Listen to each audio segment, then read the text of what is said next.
na verdade, nós vamos ler um trecho, o exato trecho anterior ao que lemos na semana passada. Semana passada nós refletimos nas palavras de Jesus dizendo: eu sou o bom pastor. Hoje nós vamos refletir nas palavras que ele diz nesse capítulo tão conhecido, mas talvez essa expressão menos conhecida por nós, ou que nós damos menos atenção, quando Jesus diz: eu sou a porta das ovelhas. O que Jesus quis dizer com isso? E nós vamos refletir juntos nessa manhã, em João capítulo 10, nós vamos ler do versículo 7 até o versículo 10. Diz assim a Bíblia: então Jesus afirmou de novo: digo a verdade, eu sou a porta das ovelhas. Todos os que vieram antes de mim eram ladrões e assaltantes, mas as ovelhas não os ouviram. Eu sou a porta. Quem entra por mim será salvo. Entrará e sairá e encontrará pastagem. O ladrão vem apenas para roubar, matar e destruir. Eu vim para que tenham vida e a tenham plenamente. Como nós estamos hoje sem o recurso das TVs aqui para fixar o texto, eu quero ler mais uma vez com você. São palavras preciosas e muito importantes, ditas por Jesus. Verso 10. Então Jesus afirmou de novo: digo a verdade, eu sou a porta das ovelhas. Todos os que vieram antes de mim eram ladrões e assaltantes, mas as ovelhas não os ouviram. Eu sou a porta. Quem entra por mim será salvo. Entrará e sairá e encontrará pastagem. O ladrão vem apenas para roubar, matar e destruir. Eu vim para que tenham vida e a tenham plenamente. Senhor, é a tua palavra e nós te pedimos nessa manhã que dos céus o Senhor nos fale diretamente ao coração, de modo que saímos daqui não apenas animados por um encontro feliz, mas extremamente encorajados para a semana que inicia, pelo encontro real e transformador com o Senhor, tua presença e especialmente tua palavra viva e eficaz, em nome de Jesus. Amém. Eu não sei se você já leu algum livro do Napoleão Hill. É um dos autores best-sellers mais famosos da história, mais vendidos de toda a história, um cara que foi consultor de presidentes norte-americanos, que escreveu seu último livro no ano em que faleceu, em 1970, e ainda assim, a cada ano, vários títulos dele batem recordes em números de venda em todo o mundo. Talvez você já tenha lido, ou talvez você já tenha visto nas prateleiras das livrarias alguns dos mais famosos, como por exemplo A Lei do Triunfo ou Mais Esperto que o Diabo. Eu quero, no entanto, destacar 3 livros dele que talvez você também conheça, já tenha lido, já tenha escutado alguém falando a respeito, porque são livros muito conhecidos e foram e são muito vendidos. O primeiro, Chaves para o Sucesso. O segundo, A Chave para a Prosperidade. E o terceiro, A Chave Mestra da Riqueza. Eu não sei se você percebeu a semelhança que há nos 3 livros. Provavelmente sim, né? Ou ele tinha um fascínio por chaves, ou esses livros transmitem a ideia inata na gente, em você e em mim, que nos faz acreditar que existe um acesso. Existe uma porta que você encontra e ao usar a chave certa, essa porta abre. E quando essa porta abre, você alcança os seus sonhos, você alcança os seus desejos, você alcança os seus objetivos, o propósito da sua vida. O difícil é achar a porta e ter a chave certa. Então, um autor como Napoleão Hill, muito antes da febre da literatura de autoajuda, talvez um precursor da literatura de autoajuda, um sujeito, como eu disse, que foi consultor de Franklin Roosevelt, por exemplo, nos Estados Unidos, um cara que lidava com grandes estadistas, um professor da Universidade de Chicago, que escreveu livros falando sobre isso. A chave para a prosperidade, a chave para a riqueza, a chave para o sucesso. E será que não é assim que de alguma maneira acontece com a gente? Será que não é assim também? Nós queremos encontrar o tal acesso para uma vida segura. Nós queremos entrar por uma porta que, ao ser atravessada, deixará a nós e aqueles que nós amamos numa condição de vida mais estável, mais segura, mais previsível, no melhor sentido. Não é assim com a gente? A gente se empenha, estuda, trabalha, se esforça, enfrenta trânsito, calor e chuva, aborrecimentos mil, compromissos enormes, viagens que a gente não queria fazer, ao lado de pessoas que nós nem gostamos tanto da companhia, tudo porque nós entendemos que aí está um caminho que nos leva a achar uma porta que, aberta, nos levará a uma vida, quem sabe, mais próspera, de mais conforto, mais livre, ou uma vida mais feliz. O que é interessante com esse pensamento que é comum a todos nós? O interessante é que outra vez Jesus responde de modo simples, mas profundamente impactante, ao nosso anseio mais profundo por uma vida significativa, uma vida de valor, uma vida com propósito. E como ele responde isso aqui? Dizendo: eu sou a porta das ovelhas. Ele está dizendo que ele é essa porta que, ao ser atravessada, nos fará conhecer efetivamente a vida como ela foi criada para ser experimentada por você e por mim.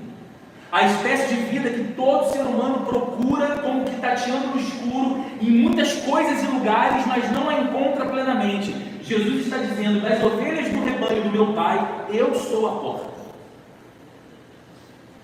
Na semana passada nós vimos o contexto que levou Jesus a dizer essas palavras aqui em João capítulo 10. Os líderes religiosos dos dias de Jesus, que deveriam ser os pastores das ovelhas do rebanho de Deus, estavam na verdade maltratando as ovelhas, extorquindo as ovelhas, expulsando as ovelhas da casa de Deus, do templo de Deus. Foi o que eles fizeram em João capítulo 9 com um homem que era cego desde o nascimento e Jesus o curou. Eles começam a interrogar aquele homem, como não se dão por satisfeitos com as respostas daquele homem, inclusive com o cansaço daquele homem, que o faz sugerir que talvez os seus questionadores, os líderes religiosos, quisessem eles mesmos também ser seguidores de Jesus. Aqueles homens revoltados dizem: saia daqui, saia do templo, você é cheio de pecado, e expulsam uma ovelha do rebanho de Deus, de dentro da casa de Deus.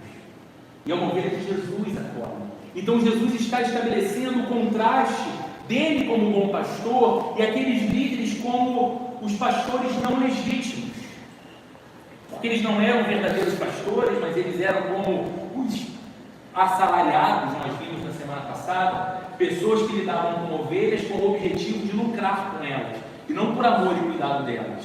As ovelhas não seguiam essas pessoas, as ovelhas não reconheciam a sua voz. Mas no começo do capítulo 10, Jesus faz o contraste entre o pastor e os ladrões e os assaltantes. Jesus fala que aquele que não entra pela porta do aprisco, pela porta do curral de ovelhas, não é o pastor. O que pula pelo muro de pedra daquele grande aprisco que havia em Israel, onde as ovelhas do rebanho ficavam, é o ladrão, é o assaltante. Por que ele não vem para a porta? Porque o ladrão, não sendo pastor, não teria pelo porteiro a porta aberta para entrar. O ladrão, não sendo pastor, não poderia chamar as ovelhas pelo nome. Elas não seguiriam porque elas não seguem o estranho. Então ele pula pelo muro. Ele quer roubar aquelas ovelhas. E Jesus faz um contraste no início, dizendo: eu sou o bom pastor, eles são como os ladrões. E agora ele faz o contraste entre a porta das ovelhas. Havia de fato uma porta no aprisco. Os apriscos em Israel eram feitos com muros de pedra e tinham portas pesadas, geralmente com um porteiro ali. E aí, para usar a imagem da porta, Jesus fala, no contraste com esses líderes religiosos, que ele era a porta e aqueles eram apenas os ladrões ou os assaltantes. E há 4 verdades aqui nesse texto que nós devemos observar acerca de Jesus como a porta das ovelhas. O que isso significa? Por que hoje em dia a gente falar que fulano parece uma porta é uma ofensa, né? Fala assim: nossa, é inteligente como uma porta. né? Você está ofendendo aquela pessoa. Mas Jesus não está denegrindo a si mesmo, pelo contrário. Ele está usando uma imagem muito viva para a cultura e para o contexto das pessoas que o ouviam, para pessoas que tinham o costume de ver o rebanho de ovelhas sendo cuidado, sabia como era o aprisco, sabia a importância de você ter uma porta ali que guardava o lugar das ovelhas. E agora Jesus fala metaforicamente dele como sendo essa porta. E aí ele vai explicando o que as pessoas que passam por essa porta chamada Jesus encontram, recebem, experimentam. E há 4 verdades que são poderosas, que são práticas, que nós precisamos pensar nelas. A primeira, Jesus é a porta da salvação. Ele mesmo diz isso no verso 9. Ele diz: eu sou a porta, quem entra por mim será salvo. Então, quando Jesus diz eu, assim, enfático, ou seja, somente eu e mais ninguém, eu e apenas eu sou a porta das ovelhas, ele quer dizer que ele é o único meio por meio de quem alguém pode obter acesso de verdade. Simplesmente não existe uma outra entrada. Assim como no aprisco das ovelhas, você tinha muro por todos os lados, mas apenas uma porta para entrar e para sair, apenas uma porta. Jesus estava falando da sua exclusividade. Ele estava dizendo: eu sou a porta das ovelhas, quem entra por mim será salvo. Quem passa por essa porta que sou eu, encontra a salvação. É simples demais o que Jesus está dizendo, mas ao mesmo tempo, irmãos, é extremamente lindo e poderoso. Ninguém pode entrar no aprisco de Deus, ou ninguém se torna ovelha do rebanho de Deus, senão por meio de Jesus. Sabe aquela visão comum e popular de que as pessoas têm, mesmo vivendo a vida da maneira que bem entendem viver, mas dizem: pera lá, eu também sou filho de Deus. Pera lá, mas eu também sou uma filha de Deus.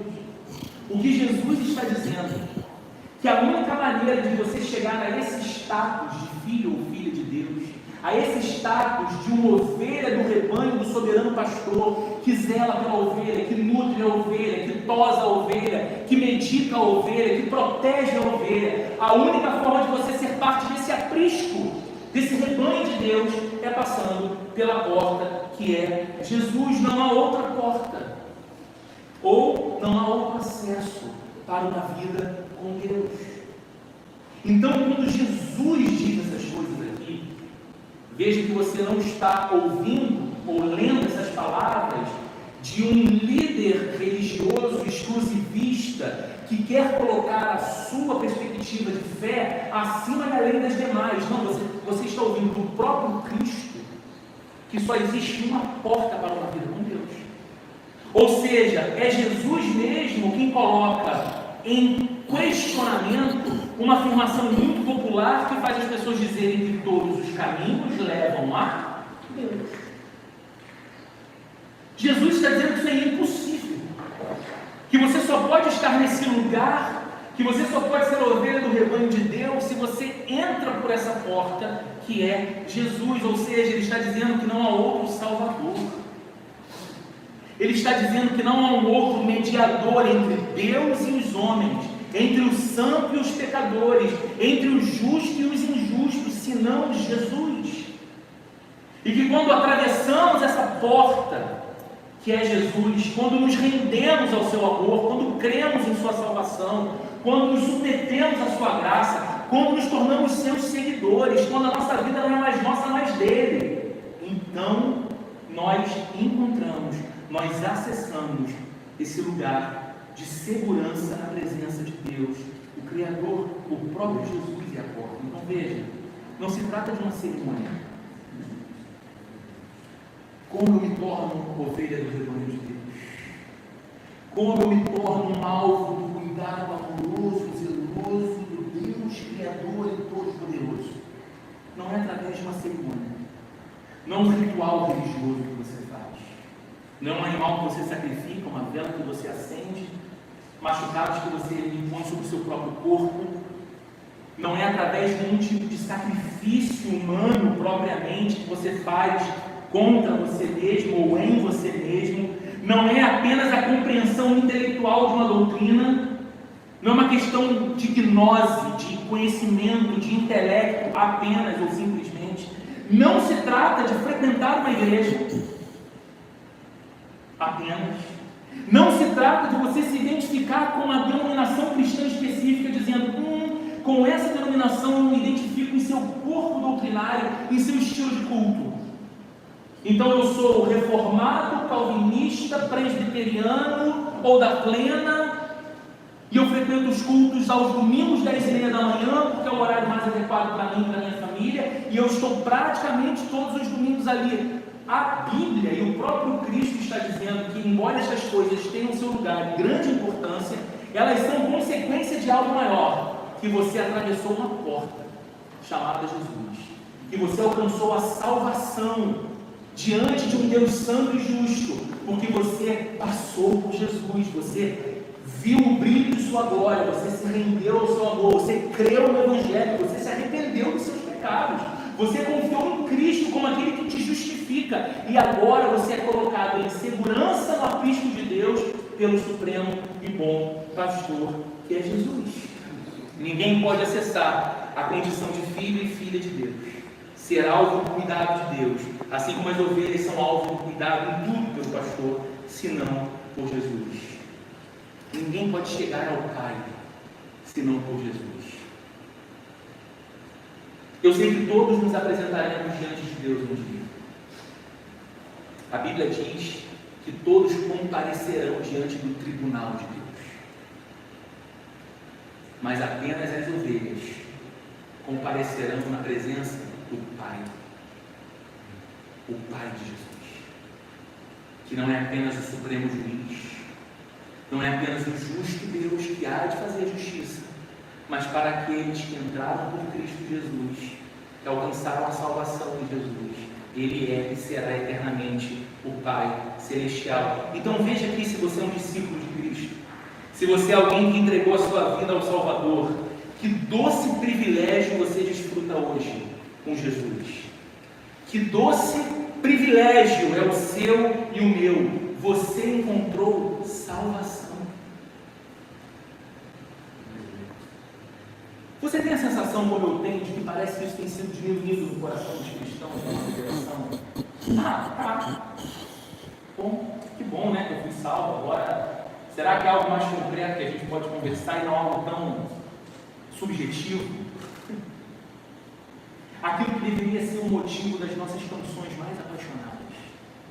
Aquilo que deveria ser o motivo, como diz um querido pastor chamado Zé Machado, de nos fazer andar de joelhos pela vida, em devoção e gratidão ao grande amor de Deus por nós, se tornou talvez coisa de menor importância. Ah tá, Jesus me salvou, mas quando é que ele vai responder aquela oração e aquela bênção especial que eu estou pedindo, hein? Ah sim, que bom, Jesus me salvou, mas poxa, eu tenho pedido tanto a Ele que me ajude a mudar agora de casa, de apartamento, trocar de carro. Eu estou cansado desse lugar, eu estou cansado desse carro, eu estou cansado desse momento aqui, eu quero uma coisa nova, eu preciso de algo novo, mas as coisas não estão caminhando, as contas estão muito grandes, e eu sei que Deus é abençoador, e eu tenho pedido, eu tenho clamado, mas não tem acontecido.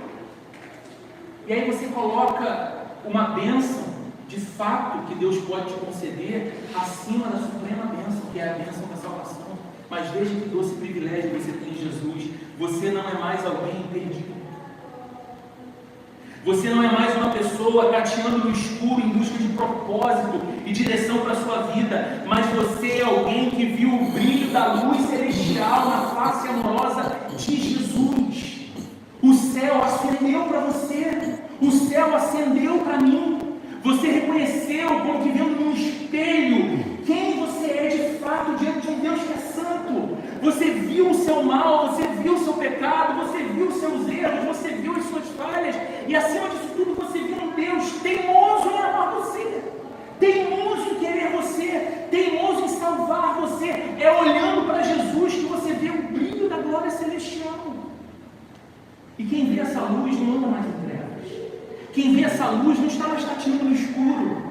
Quem discerne esse brilho tem direção para a vida, tem direção para a alma. Agora, se você passou pela porta que é Jesus, se você é um discípulo de Jesus, você está de mãos dadas com o Salvador. E o seu Salvador não é uma divindade poderosa mais distante. Ele se apresentou como o bom pastor que guia as ovelhas.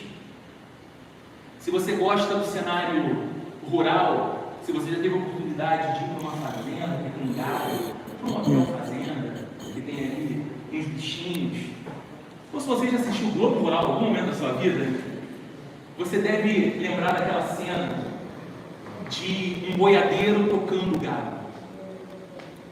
Ele vai atrás, dando comandos, montado no seu cavalo, tocando o gado, de trás para frente.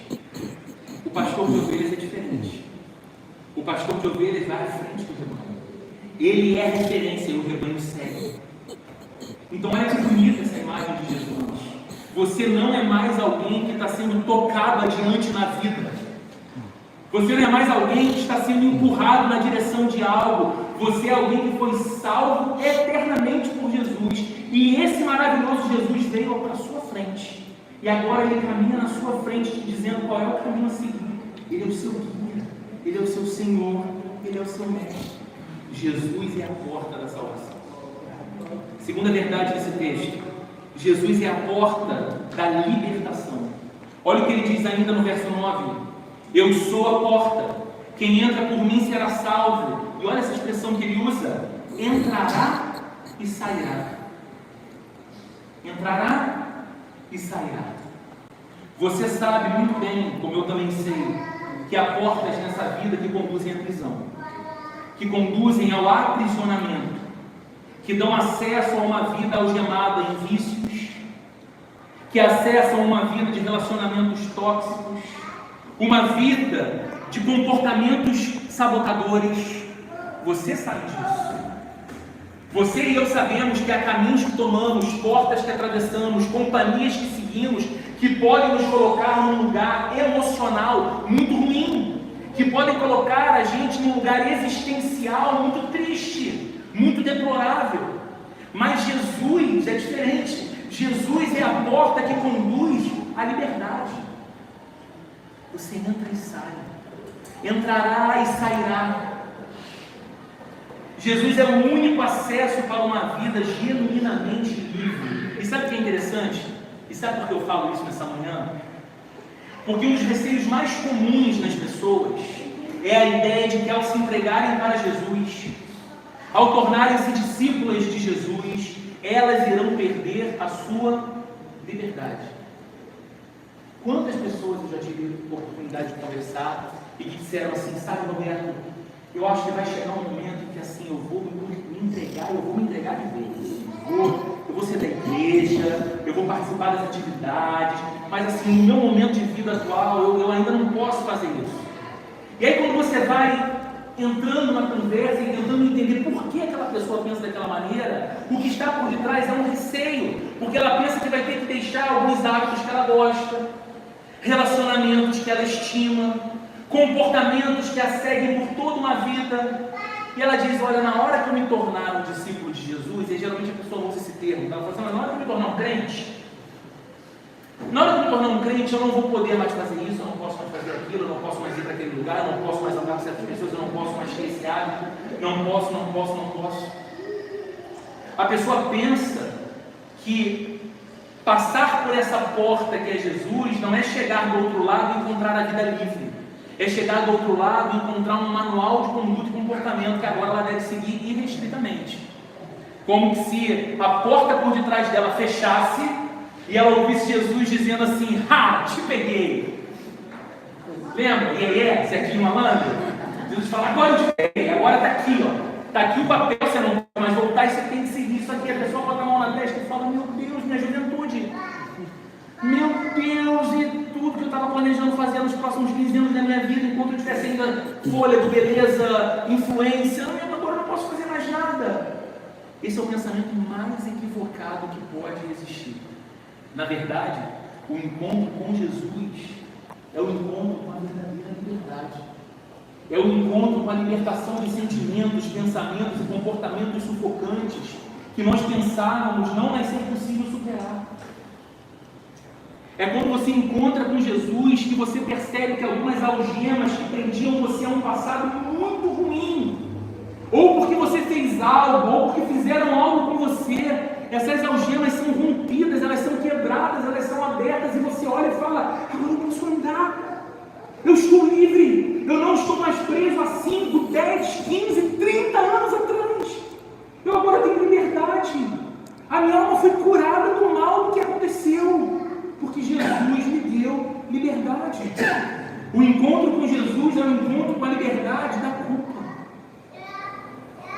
Sabe aquela culpa, muitas vezes dilacerante, que você carrega por anos porque você não foi o que deveria ter sido, não falou o que deveria ter dito, mas agora aquela pessoa não está mais ali para ouvir.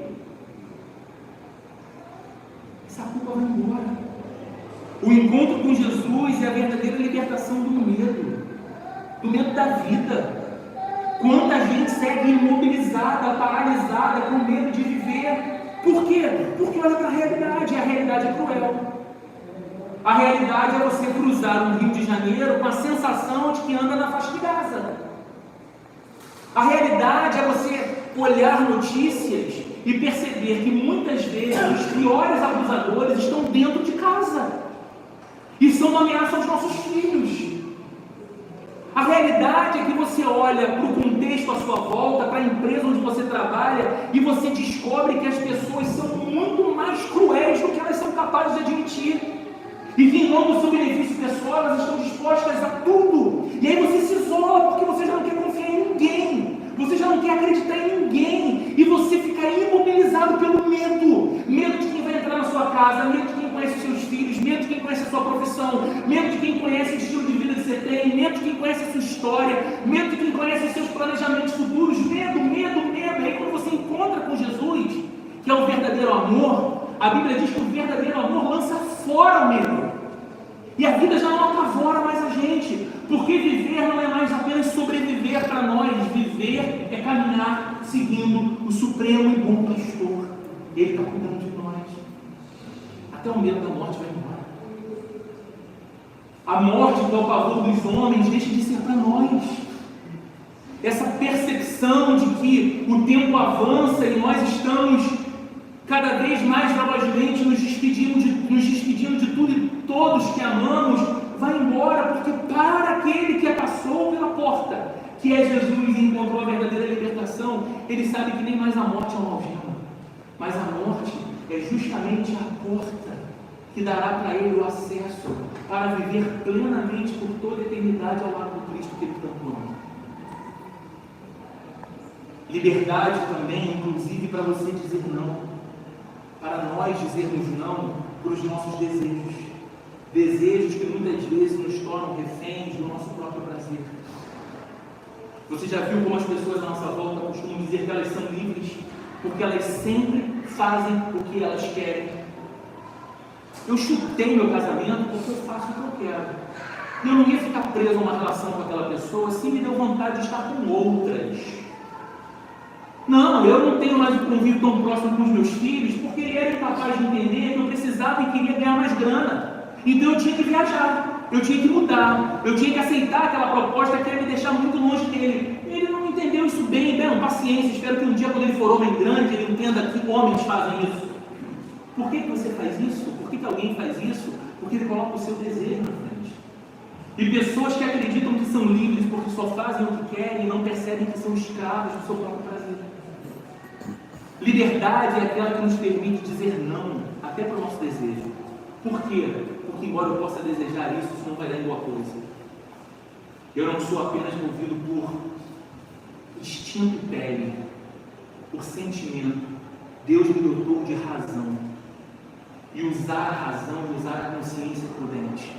E a minha mente, como é cativa a Cristo, como diz Paulo, escrevendo numa de suas cartas, ela pode ser usada nesse lugar de reflexão dos meus caminhos. Então eu digo não, mesmo quando eu sinto que quero dizer sim, porque é mais prudente dizer não. Ali você, de fato, é livre. Quem entra pela porta que é Jesus, entra e sai. Não há algemas, apenas um laço eterno de amor. Não é uma cadeia, não é uma prisão, é um laço de amor.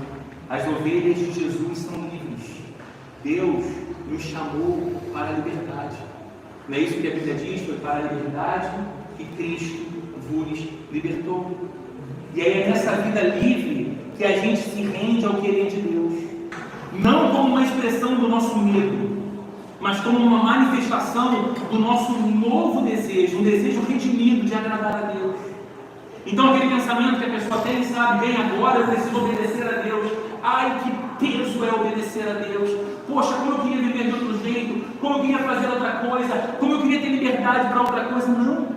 Quando você passa por essa porta maravilhosa que é Jesus, e você experimenta a verdadeira libertação de sua alma, do seu coração, das cadeias que te prendiam, você diz: o que eu mais quero agora é viver a espécie de vida que Ele pede que eu viva.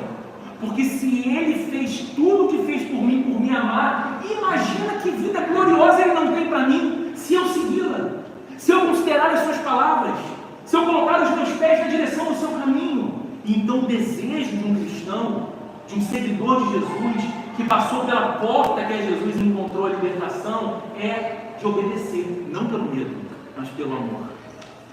Terceira verdade e penúltima verdade desse texto: Jesus é a porta da provisão. Jesus é a porta da salvação, Jesus é a porta da libertação, Jesus é a porta da provisão. Ainda no verso 9 ele diz: entrará e sairá e encontrará pastagem. Quem entra pela porta que é Jesus encontra alimento. A pastagem era o alimento da ovelha. E o que Jesus está falando é que Ele leva o seu rebanho de ovelhas à fonte do alimento. O que Ele está dizendo é que nele há provisão farta para toda a necessidade da gente. Em Jesus há provisão suficiente para as suas necessidades físicas, para as suas necessidades materiais, para as suas necessidades espirituais. Quem entra por Jesus encontra pastagem, encontra alimento, encontra aquilo que precisa para nutrir a vida, para manter-se de pé.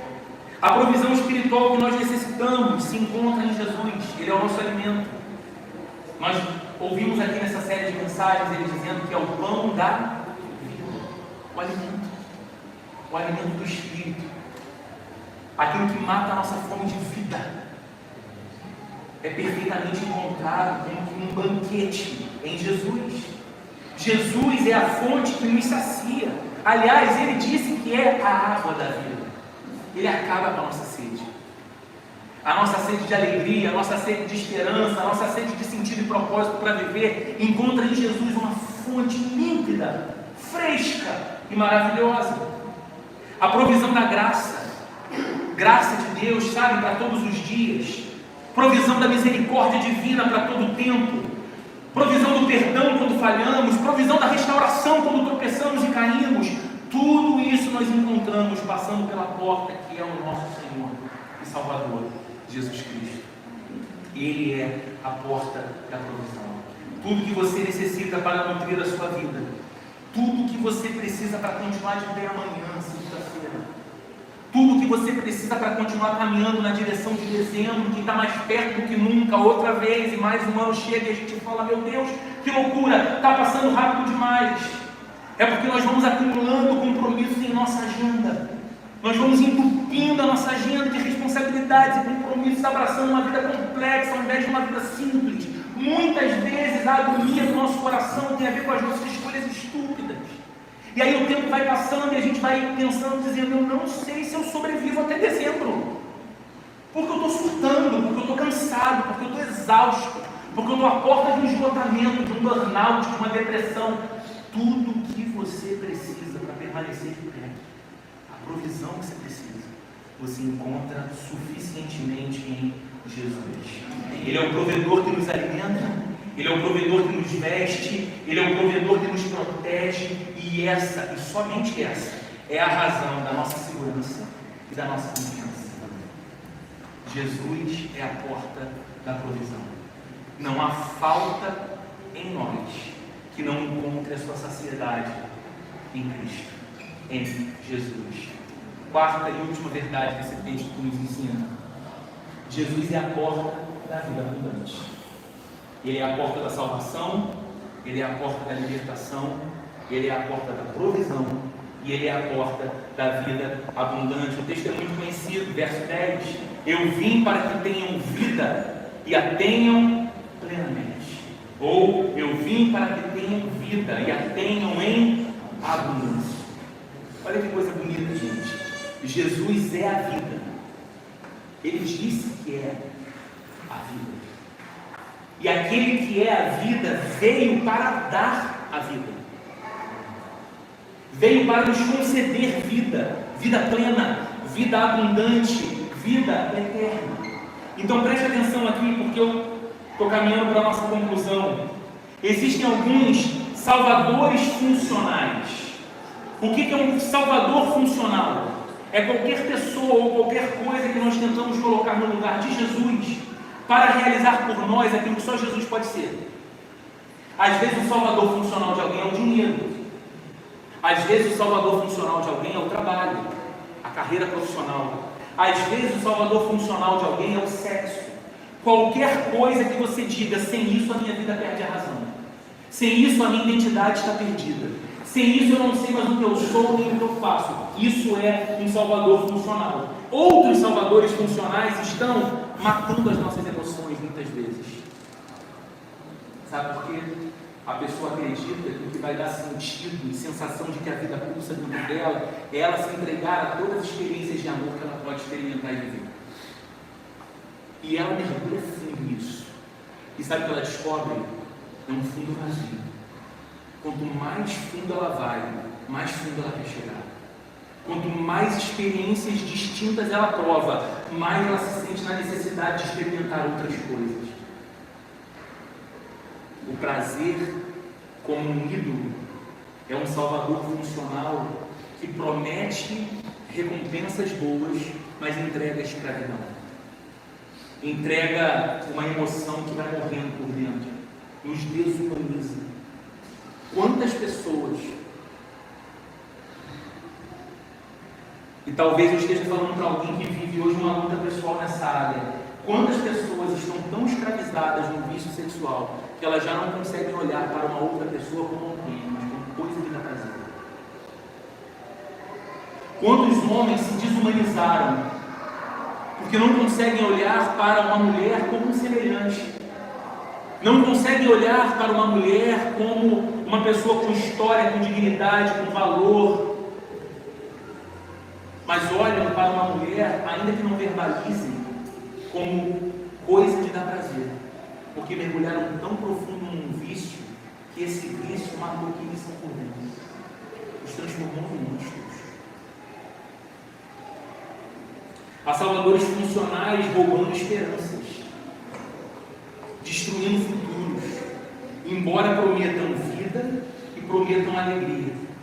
Mas e quem vai a Jesus? Quem vai a Jesus encontra de fato uma vida maiúscula. Quem vai a Jesus encontra vida e vida superlativa, vida abundante, vida de verdade, sabe?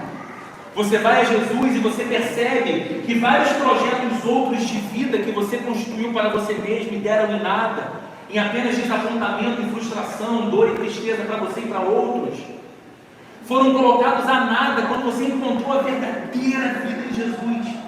E aí você diz: eu não tenho tudo que eu imaginei ter, eu não fui para todos os lugares que eu imaginei viajar, eu não conheci todas as pessoas que eu imaginei conhecer, eu não tive todas as conquistas que em algum momento da minha vida eu estabeleci como aquilo que daria valor e propósito para mim. Eu não conquistei aquilo tudo, mas eu encontrei Jesus, e em Jesus eu posso dizer que a minha vida é agora o que ela nunca foi antes. Ela é maiúscula, ela é superlativa, ela é abundante, ela é plena. Só Jesus oferece isso. E por que, queridos, que a vida da gente é tantas vezes tão pesada, ao invés de parecida com essa noção de vida plena, abundante, de qualidade? E aqui eu falo para crente, eu estou falando para discípulo de Jesus. Por que você, sabendo que Jesus veio para te dar vida abundante, e que a vida com Jesus é essa vida cheia de valor, muitas vezes você tem a sensação de que a sua vida é um peso? Eu sei que há outras respostas possíveis para essa pergunta e eu não tenho nem tempo aqui para a gente falar sobre todas elas. Mas eu acredito que uma das respostas esteja ligada ao tema do controle. A nossa vontade de controlar coisas. Seja você perfeccionista, orgulhoso, ansioso, tímido, irado, tenso, não importa. Você pode ter uma personalidade muito diferente da outra pessoa que está sentada ao seu lado. Todos partilham de um mesmo desejo de controlar o seu próprio mundo. Você e eu temos esse impulso, a vontade de controlar o nosso mundo, a vontade de estar no controle das circunstâncias do nosso mundo, a certeza de que nós podemos pegar o telefone, ligar para alguém, mandar uma mensagem e resolver algo porque está ao nosso alcance. A certeza que nós temos de que podemos fazer um movimento na nossa vida numa segunda-feira de tarde que vai resolver um problema que se estava configurando diante de nós. Desejo de controle. Mas sabe o que isso faz? Essa falsa sensação que temos de que podemos controlar o nosso mundo, esse controle nos desgasta. Esse controle nos escraviza. Nos escraviza num lugar muito ruim, porque antes de perceber que somos dependentes de um Deus gracioso e bom, nós queremos ser deuses da nossa própria história, estando no controle. E pior, esse controle nos coloca em oposição a Deus. Porque Deus é aquele que diz: entrega a mim o teu caminho, eu faço o resto. Confia em mim, eu vou agir. Nessa luta você não vai ter que lutar, mas entregue-se a mim, eu lutarei por você. Quantas passagens bíblicas você conhece dizendo assim? Quando você passar pelo fogo, nenhuma chama arderá em ti. Quando você passar pelas águas, elas não te submergirão, porque eu, teu Deus, estarei contigo quando pelo fogo passares ou quando pelas águas passares. Nós lemos, e quando lemos falamos: glórias sejam dadas a Deus. Que texto lindo! E aí amanhã, segunda-feira, e sabe o que a gente faz? A gente se prepara para enfrentar com os nossos próprios recursos o fogo, a água, o vendaval, os problemas, as circunstâncias. Por quê? Porque nós queremos ter controle. Quanto mais lutamos para ter controle, mais pesada fica a nossa vida. Quanto mais lutamos para ter o domínio nas mãos, mais pesada é a nossa jornada. Então, se a vida já é pesada, o que a gente faz? Nós adicionamos algumas toneladas a mais sobre os nossos ombros. A vida já é difícil por si só, curta, dura e incerta. E o que a gente faz? Essa vida maluca, dura e incerta, eu vou controlar. Aí você coloca toneladas e toneladas sobre você que não deveriam existir. Mas veja o que Jesus diz: eu vim para dar a vida. Vida em abundância, vida plena. Sabe o que Jesus está dizendo para você e para mim? Eu não vim para destruir você. Eu não vim para esmagar você. Eu não vim para, depois de encontrar-se comigo, você acreditar que a sua vida precisa ser um peso terrível e que existir será um eterno clamor para que a morte logo te chame, para que você, enfim, tenha descanso eterno. Não. Quem faz isso é o ladrão, que Jesus disse que só veio para matar, roubar e destruir. Jesus disse: eu vim para dar para vocês vida plena, vida abundante. O problema é que muitas vezes, sabe o que a gente está pensando? A gente está pensando que essa vida plena tem a ver com alguns zeros a mais na nossa conta bancária. Às vezes a gente está pensando que essa vida plena tem a ver com algumas outras viagens que nós queremos fazer com as pessoas que nós mais amamos. A gente está pensando que essa vida plena tem alguma coisa a ver meramente com as conquistas que são visíveis e percebidas, não apenas por nós, mas pelas pessoas que nos cercam, que podem olhar e dizer: como ele vai bem, como ela vai bem, veja que sucesso, veja que valor, veja que beleza, veja quanta grana, veja quanta relevância. Nós estamos estimando o sucesso de modo errado, amigos. Deus pode nos dar esse sucesso. Que Ele seja louvado quando nos conceder esse sucesso, mas que nós nunca caiamos no erro de pensar que vida abundante, como enganosamente ensina a teologia da prosperidade, é Deus te dando carro, dinheiro, viagens, fazendas e bens. Vida abundante é Deus te dando uma vida que desde a hora que você levanta, a hora que você deita, você fala: eu sei porque eu respiro, eu sei porque eu me levanto da cama, eu sei que o meu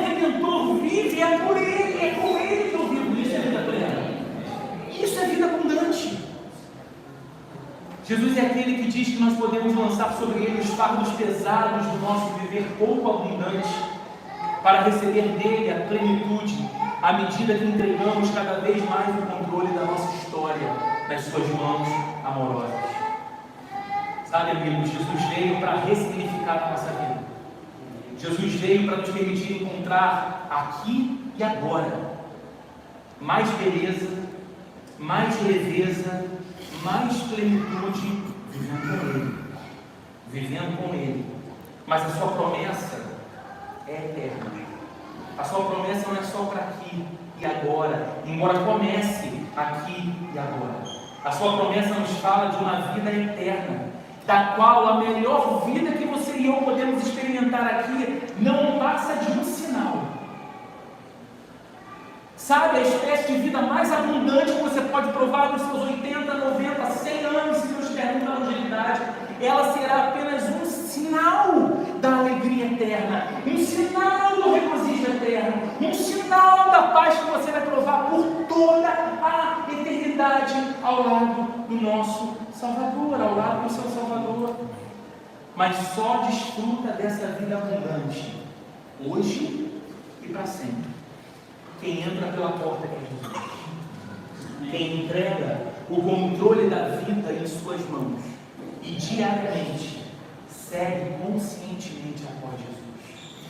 Então isso vale para você que talvez, olhando para a sua própria vida, possa dizer: bem, eu ainda não tive essa experiência de dizer: Jesus, eu te entrego a minha vida por completo, para ser teu discípulo, para ser teu discípulo. Eu me arrependo dos meus pecados e creio que o Senhor há perdão para eles, e agora eu discípulo numa nova vida. Mas isso é uma verdade também para você que já passou por essa experiência que nós chamamos, e a Bíblia chama de conversão, para que você reveja se de fato você segue diariamente, de modo consciente, após Jesus. Se Ele é o pastor que está à sua frente, te guiando para uma vida de fato plena e abundante. Saia daqui dessa manhã lembrando que Jesus é a porta da salvação. Só Ele não é a porta da salvação, não há outro. Jesus é a porta da libertação. Apenas nele as algemas que nos aprisionam a alma, o pensamento e as emoções são destrancadas e nós ficamos de fato livres. Jesus é a porta da provisão. Não há necessidade que você tenha hoje ou tenha no futuro que não encontre em Jesus a plena saciedade. E Jesus é a porta da vida abundante. Se é vida que você tem fome e sede, é a vida que Jesus veio oferecer. Não apenas no dia que você disse amém, eu te recebo, Jesus, eu creio em ti, mas para cada dia que se levanta e você conscientemente diz: Jesus, nós vamos seguir juntos hoje de novo, tá bom? Jesus, eu te sigo hoje de novo. Eu vou sair de casa, eu vou para o trabalho, eu vou para as vezes. Eu sei algumas coisas que me esperam, mas sequer sei tudo que me espera, mas uma coisa eu sei, uma coisa eu faço. Eu saio pela porta da minha casa, atravessando mais uma vez pela porta que é o Senhor. O Senhor vai comigo como pastor. Amém? Vamos orar? Louvado seja o teu nome, Jesus, nosso maravilhoso e bom pastor. Louvado seja o teu nome pela salvação, pela libertação, pela provisão e pela vida abundante. Nós pedimos que o Senhor nos permita viver essa nova semana na tua presença de modo especial. Que o Senhor nos conceda uma experiência nova com o teu amor e que o nosso coração se encha de doçura por causa da tua companhia ao nosso lado. Abençoa a nossa igreja, abençoa cada pessoa que está aqui entre nós. Que o Senhor nos conceda a tua graça, a tua paz e o teu amor. Que o amor de Deus, nosso Pai, a graça de nosso Senhor e Salvador Jesus Cristo e a comunhão e a consolação do Espírito Santo de Deus esteja com cada um de nós, hoje e para todos sempre. Amém e amém.